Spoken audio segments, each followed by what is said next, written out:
Está preocupada por lo que vamos a hablar ahora con Jorge Franchina. Santiago, perdón. Santiago, la economía real. Sí. La situación es muy compleja, pero uno no entiende cómo el efecto Pichetto calmó el riesgo país el dólar. Bueno, y bajó la tasa.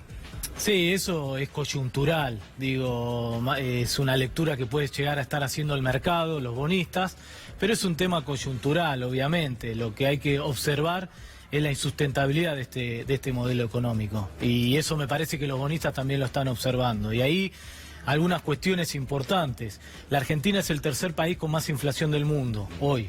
Debajo, arriba nuestro está Venezuela y Zimbabue. Lo de Venezuela es algo aparte. Sí, porque está viviendo una crisis hiperinflacionaria.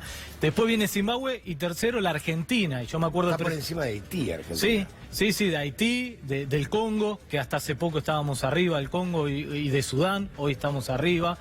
Digo, y yo me acuerdo en campaña que el presidente Macri había dicho que la inflación es la incapacidad de un gobierno. Bueno, está demostrado que es el tercer presidente más incapaz del mundo, porque está en tercer lugar en términos de inflación. 57% interanual de inflación, descontando lo que está pasando con los alimentos, que está por arriba, el 57%. En alimentos estamos en 64% interanual de alimentos, ¿sí?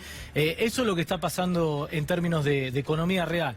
Con respecto a los mercados, lo que están observando los mercados es que todo dólar que entra en la Argentina, sobre todo de la deuda del Fondo Monetario Internacional, se está utilizando para financiar la fuga de capitales, con lo cual los bonistas se están empezando a preguntar... Para esto con el aval del fondo. Con el aval del fondo, inclusive violando la Carta Orgánica del Fondo Monetario Internacional. Esto es lo curioso. Sí, porque el FMI no te permite utilizar deuda del FMI para financiar fuga de capitales. Al gobierno de Macri sí le están permitiendo.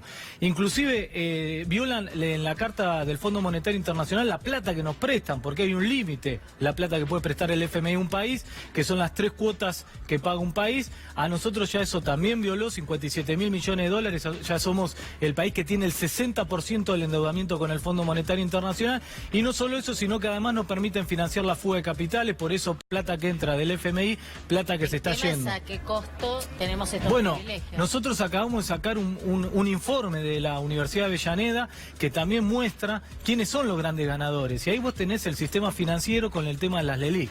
En un mes que pagamos de tasa de interés de LELIQ, que es el instrumento que está utilizando el gobierno para ver si puede bajar la inflación, en un mes de pago de intereses de LELIQ representan 24 millones de asignación universal por hijo, solamente lo que se paga en un mes de asignación universal por hijo.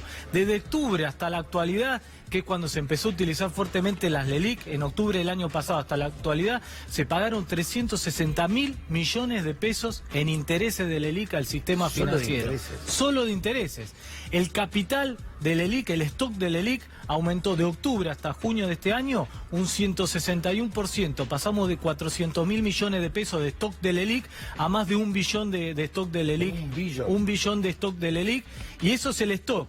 Los intereses pagamos ya 360.000 millones de pesos, con lo cual está demostrado quién es el gran ganador de todo este modelo económico. Ahora, Santiago, cualquier economista piensa que toda esta timba financiera en un momento explota. Sí, por eso se lo llaman... La experiencia se explotó, acá en Argentina explotó. Por eso se lo llaman burbuja financiera, no solo, digo, todos los economistas del mundo llaman a estos modelos económicos donde la ganancia financiera se desacopla de la economía real. Vos fijate que en un año la tasa de rentabilidad fue del 76% del sistema bancario. Es el único sector que está ganando más que la inflación, con lo cual tiene un aumento de la tasa de rentabilidad en términos reales.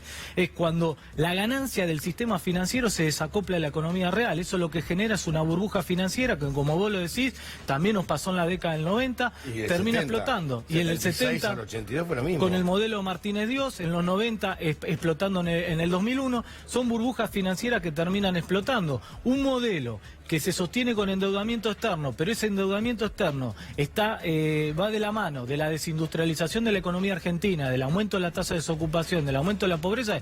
Nos endeudamos y destruimos capacidad productiva, con lo cual, cuando vos tengas que pagar esa bola de endeudamiento externo, no vas a tener los recursos para poder pagar, y eso obviamente tarde o temprano ya lo está viendo el sistema financiero y están viendo los bonistas, porque si el bonista se pregunta justamente si los dólares lo usan para fuga de capital, capitales, cuando vengan los vencimientos de la... ¿Cómo me vas a pagar a mí? ¿De dónde vas a sacar los dólares? Porque además es deuda en dólares, no en pesos. Porque si fueran pesos, capaz que vos podés emitir del Banco Central para pagar esos vencimientos, pero son dólares y el único que te está prestando hoy es el Fondo Monetario Internacional. Voy a recurrir al fondo para poder pagar los intereses de las LELIQ. Lo que pasa es que el fondo de los 57.000 millones de dólares ya te va, este año baja 10.000 millones de dólares más, el año que viene creo que quedan 6.000 millones de dólares más, pero después no, digo, ¿cuánto más le va a prestar el Fondo Monetario Internacional si ya tenemos, repito, el 60% de toda la deuda del FMI con el mundo lo tiene la economía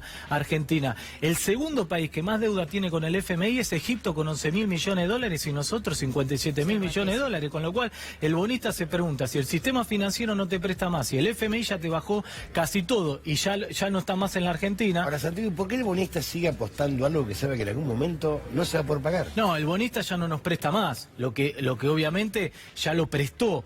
Y muchos bonistas por eso se están deshaciendo. ¿Por qué el riesgo país está tan alto? A pesar de que coyunturalmente bajó un poco, pero sigue siendo niveles altos. Imagínate, está en 866 puntos. 833. 833. En el 2015 estaba a 480 puntos, hoy 833.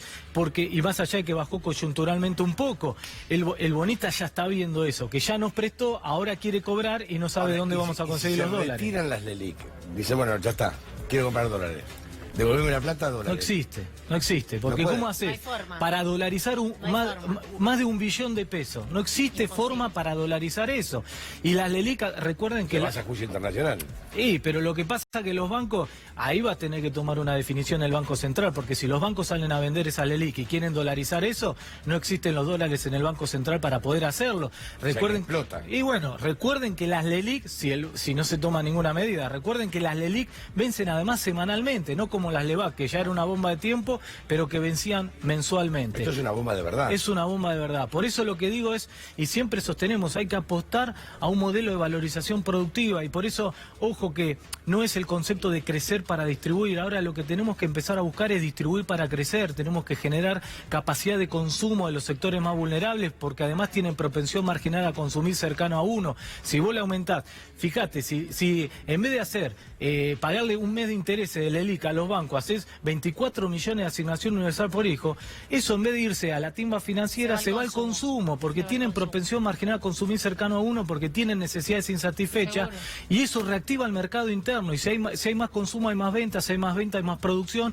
si hay más producción hay más inversión y más generación de puestos de trabajo. Ya están diagnosticando una tasa de desempleo para fin de año del 12%, volvemos a la tasa de desocupación de 2 dígitos como era en la década del 90.